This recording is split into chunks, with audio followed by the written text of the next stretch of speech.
a meeting.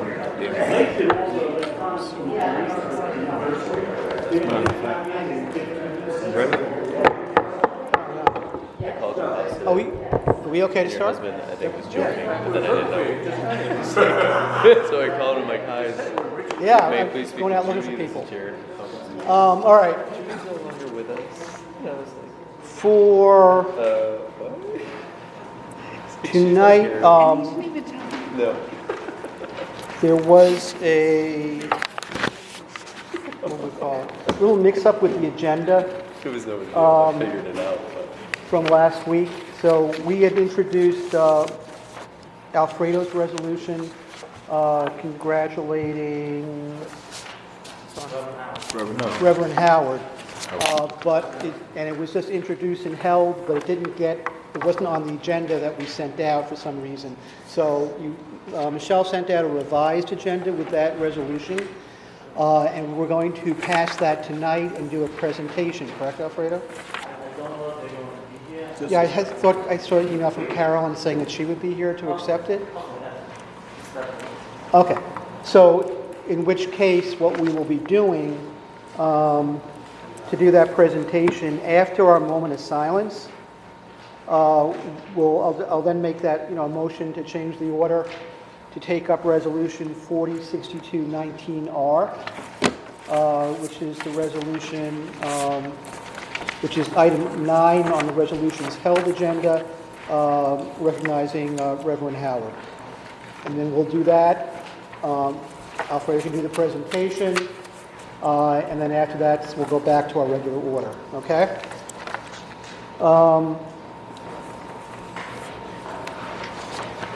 Going back quickly then through the rest of the agenda, again, local laws, nothing on the new ordinances. 1371-19 is by Mr. Johnson, an introduction referral to planning that relates to a rezone of some properties on Hamilton and Phillips Street.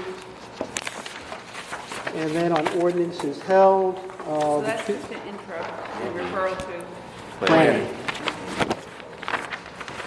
On ordinances held, the two that we have coming up are number 5 by Mr. Hoey et al., and that is the pen ordinance as amended. And item number 7 by Mr. Anani, who I assume will be here. Yes. And that is the vacant building ordinance, also with amendment, that would be for passage. Okay? Just quick, could we do, if people get an indication on the pen ordinance, anyone not? I assume there are some no votes. Anyone want to indicate if there are no on this or not, just to get a sense as to what, to make sure we have enough? In terms of the headings, Yeah. I have a question. Go ahead. You have a question? Go ahead. No, I said that was a question. I hear what you said. Yeah, I was just wondering if how people are, if there are any no votes on it. I assume there are some. I was just wanted to. I'm still processing. Okay. I received some emails this afternoon, Yep. and Many or the big one? I'm sorry. Many or the big one? I received a few, not a lot, but I do want to hear public comment, but it's not a complete no from me. I just want to hear. I just want to, because we do have 2 members, I believe, who are absent, so, Joyce will not be here, and Ginny. Okay. So you might, I don't know, Tom, if you've done a head count or not, but whatever, so. It's on. He's coming. But was just coming. Yes. On the introduction of resolutions, 4171 by Mr. Anani related to the Women's Club. The Women's Club is a intro, and he wants that held. I think we all co-sponsors on that. Everyone want to be co-sponsor on that? I do. Yeah. So everyone will be co-sponsors. 4271-19 by Councilmember Love is also just an intro and a hold. That's the reso. I can info on her behalf, and then it'll be held. And then 437119R is the resolution related to vital statistics. And I think there is a revised resolution on that, which, Danielle, you want to say anything about in terms of the changes from last time we were talking about part-time and now talking about full-time?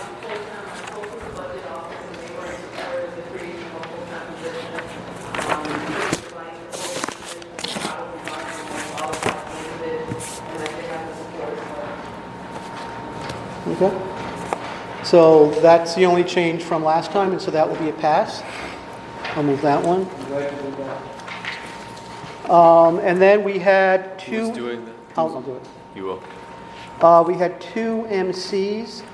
447119R is the Marcus Elliott for the Henry Johnson Bridge. Judy, you want to move that? Sure. Okay, that's just the bonding one. And then 4571 is related to the anti-violence coordinator and deputy chief. Oh, I'm stepping on your thing here. Donnie? Yes. If you can, I guess some people had some questions on the coordinator. So come on up. So this is a resolution that would increase the salary of the anti-violence coordinator within the department that by $10,000, that is supported by the GIVE grant. So it increases revenue and increases the salary. It comes out of the grant funding. So that's correct. So yeah, well, I have no other questions that you guys had, but it brings her up.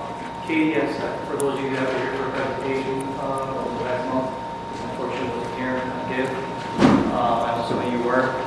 She does a lot of work with the anti-violence efforts in the police department, and she is currently right now, I believe, at $46,000 a year approximately. Her nearest comparison in Newark is up to 62. So we spoke to the state about her salary, and we'd like to get her more comparable level. Obviously, because we'd like to retain Katie, she's been here for a long time, does a great job. And secondly, because New York State is going to support it with funding, grant funding, so it will be of no cost to the city. So that's our position on that. So, it's from 46 to 62. Janelle? 46? No, it's 46 going up to 10. It's going up 10. 10,000, 46 to about 56. Oh, I'm sorry, yes. I'm talking about the comparisons, yes. 46.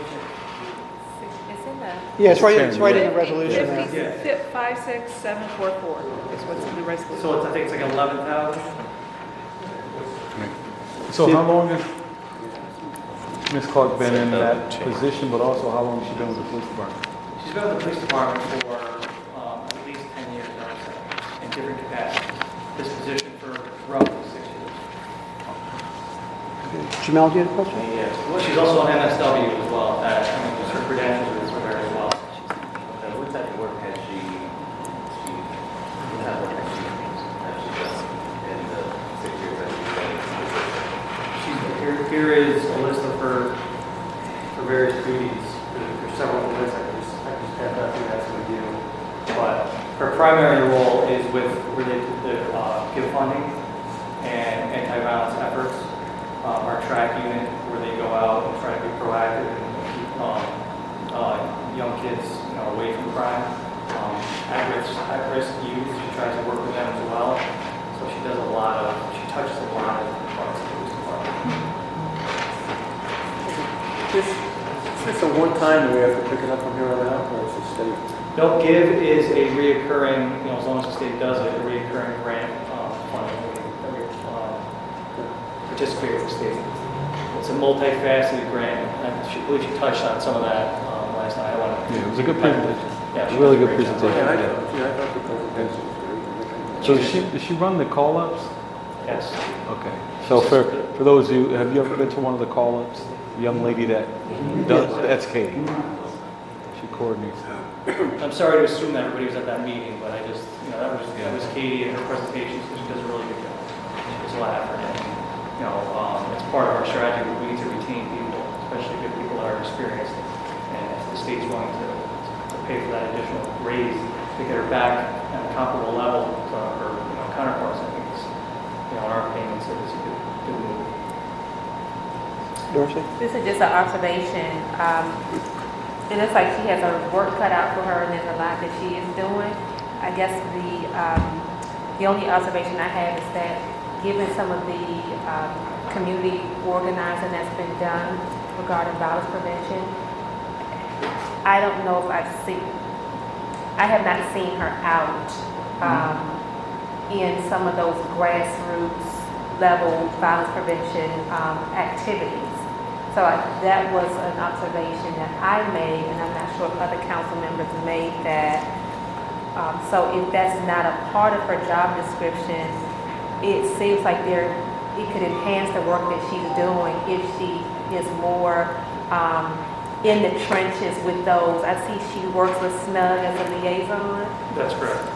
And that's more her role. Her role isn't really being out there. She's a coordinator, so she coordinates all of these efforts. Okay, so her role is not to be out there. Yes, she's not really supposed to be out there at the events, doing, Okay. she coordinates everything and they report to her. She's like the conduit between SNUG, for example, In the police police department. department. Okay. Okay. And I'll just add, she actually brought Snug with her to the presentation when she came to do the presentation. I think the interface between the police department, like the information that Snug needs to know where the violence is happening, all of that stuff comes from the police department through her Okay. to them. So that's how they Right. manage So that. they got to kind of remain separate. Well, if it's not falls in her job description, I can understand why I haven't seen her. So, She does a lot, she's behind the scenes in a lot of this stuff, so okay. she's a very valuable asset to our efforts and that part of our efforts. Okay. Thank you for the clarification. For our police officers, what is the starting salary? You have the top of my head? Isn't it around 46,000? 46 in academy and 53 Yeah, once once you they get start. it pumps up. And they're So incredible. she has a lot more time in. What I saw in the way of a presentation is extremely professional and knowledgeable, able to answer questions, very comprehensive. So it seems to me as though, It's a little low. what? I think it's a little low.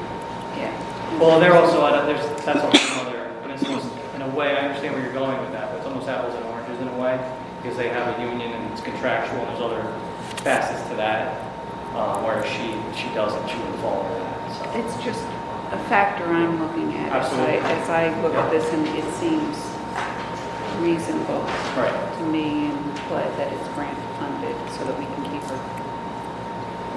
Were there any other questions on this one?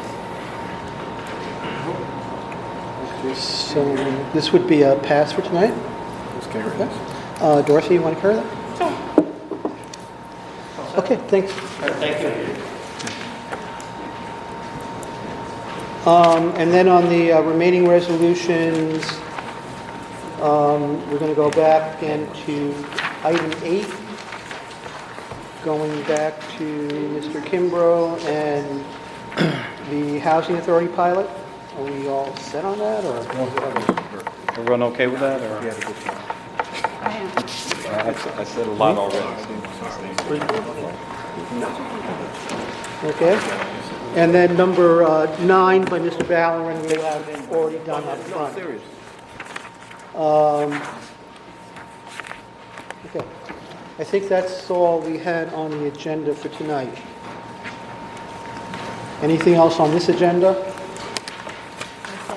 Darius has got his hand up. What? Darius has his hand up. Oh, Darius? I just came to provide an update on the waste collection fee bill, and then I want to talk. Yeah, at this point, yeah. I can do it via email. No, I mean, if anyone, the waste collection bills went out. Yes. Um, They're out. Some people didn't realize that they are being applied to single-family homes. Yes, I think there's a lot of people have been surprised at that, so we've received a lot of angry calls in our office. I've been on the phones. I've probably taken 50 calls today myself. But I just want to let everybody know some of the common things that we're seeing. Judy up on this immediately when she saw it, is that it is an annual bill. People don't know that it's an annual bill, and that wasn't really clear on the bill. It's never been an issue before, but I think if we were dealing with more business people, it's actually it was very better. Well, future years will come out at the same time of year? Hopefully not, but we ran into a whole bunch of different issues, the biggest one being the cyber attack. The second biggest one really was the loss of institutional knowledge in IT. Charles Buddy had worked on our bills for the last 3 years, and he left late last year. So we really rely on IT to help us work through everything to get everything together. The other big component was adding in all the homes, which took the number of bills from about 6,000 to about 18,000. And the bigger problem towards the end was trying to sift through the STAR exemption, because previously we would have access to that information through ARPA's, but the state has brought that over to the state. We don't have an easy way of checking the exemption. So we're trying to figure out if we could get as much information from them as possible so we could take off the bills and get them out. But But the bill had an explanation of that. yes, the bill had an explanation with that this was a new thing, and then it was a bill. And some people just got it, didn't read the letter, and then started calling.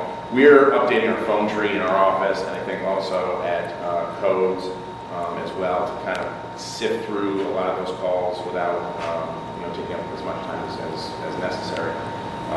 Just to let people know that it is annual, and it covers the entire year. January, what year it covers is another question. January 1st to December 31st. The other big question I think you all are going to get contacted with is about the exemptions. And that's the big one. One is veterans are not exempt. The veterans exemption that you have on your property tax does not exempt you. The enhanced STAR does exempt you, as well as low-income seniors, which is separate from enhanced STAR, and low-income disabled individuals. And that income threshold is $37,400. Okay. What we are finding is that there are a lot of people, and we did not think this at all in my office or an assessment, that there seem to be a lot of people who are actually entitled to these property tax exemptions who don't know that they are and did not apply for them previously.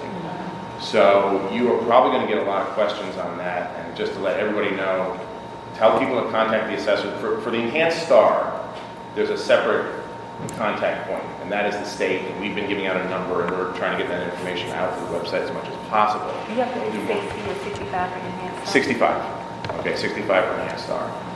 But for the other exemptions, they're done by the assessor's office here, and that is the low-income senior and low-income disabled. I don't know if you can get both or not. So none of that info was in the letter. No. The specific info was not in the letter, but we guided everybody to the assessor's office to ask for further Some questions. offices in City Hall, people are calling up and saying, call your council. Yes, for the people who are angry and shaking their fist, that we are on the phone with for 10 minutes, we're saying if you have an issue with We it, only pass it, we didn't propose it. All right, well, let's listen. let's not go there. First of all, actually, it was part of the mayor's budget. It was always the intent. It was always the intent that it was going to be expanded to everyone. Just a reminder, the fee sunsets at the end of the year. So what we do for 2020, we don't know yet. That will be in the mayor's budget. We have been talking about, hopefully we'll have discussions on that before a proposal is put out. That's what I've encouraged. We are overdue. Yeah, Mike. Report that PGS was supposed to be supplied. Right. Okay, but I'm not here to talk about that. No. But Well, talk to them. Talk to them. I mean, we are, hopefully we're going, I mean, the discussion has been moving towards more of a pay-as-you-throw type system in 2020. Alfredo. Where do we get the information to show the residents about the enhanced stuff? If you go to the assessor's website, there's a link to the state website, and the state website is actually, and that is where you would get the information directly. I don't have it offhand, but the assessor's website points in the state's direction. It's done through the state now. I need- Or a state agency? Yes. Or the We- national paperwork state? Yes, yeah. both yes. And The applications are online. right. And does this affect those that already have the old system? You know how the state just switched over? Right. So now they're gonna- If It's an option. you're still on the old system, we still have that information in our list. The problem that we have is that as people move from the old system to the new system, we lost the information on whether or not they had an head start. So there's a whole host of people out there who actually are eligible. Thus far, it seems to be very easy for them to call up the number at the state, which we've been providing at our office, and we're putting that on our phone tree, for them to get an affirmation from the state that they are on enhanced star. We also, they can also just fill out the exemption form, regardless of whether or not they call the state. They can fill out the exemption form, say, I have enhanced star, send it in instead of the bill, instead of paying the bill, and we take a look at it here, and we will look as well. But it really helps if they call the state first to verify they have enhanced star, because if they don't, and they are qualified, then they can apply right there. The other thing is that unlike the previous exemptions and the low income exemptions for seniors and disabled, the STAR exemption now, you can apply, it's a rolling application process, so you can apply for it all year. So theoretically, that's going to cause a lot of problems towards the end of the year if people get an application in for STAR at the end of December, but we don't know about it now, and then all of a sudden we have a waste collection fee bill for them, and it's unpaid. And we consider it unpaid towards the end of the year, but we don't know if they're eligible for a STAR. No, yes.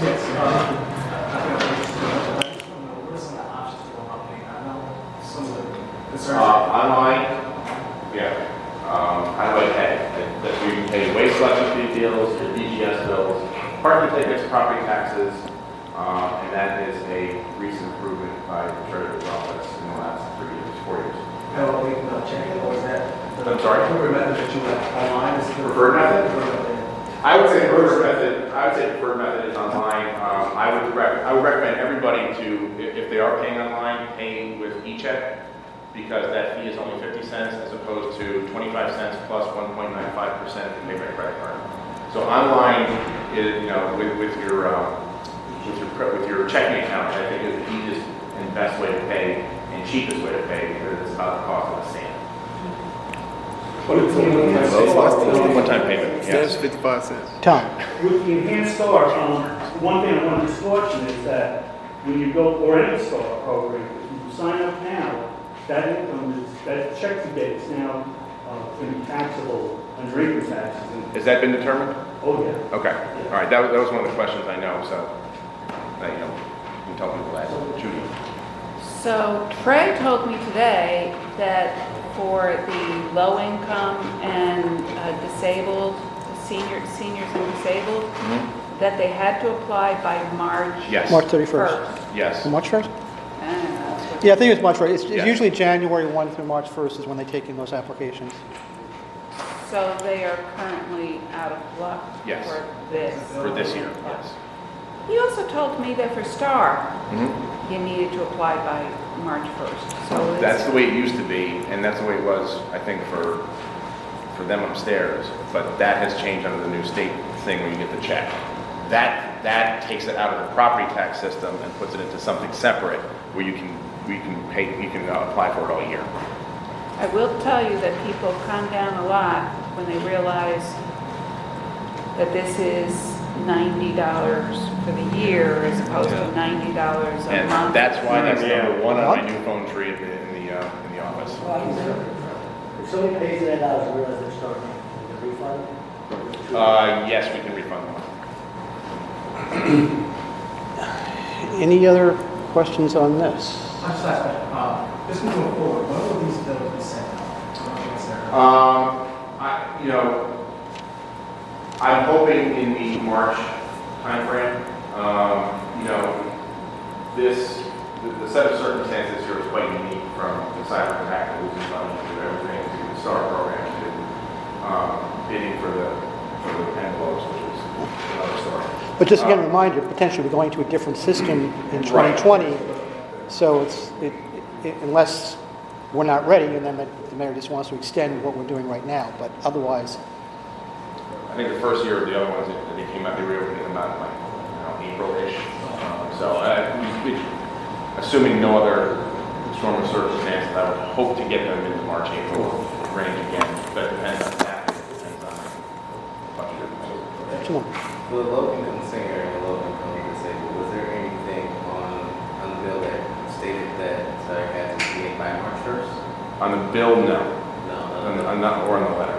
Okay. That's one where I think that assessment and me, just our office, just because we don't really deal with it on a regular basis, but assessment has also been, I think, a little bit surprised at how many people that we're talking to right now who don't realize that they were eligible for it. Generally speaking, if you are on Social Security disability or SSI or something like that, there's a few other disability programs like the railroad and something else. Trey knows more than I do.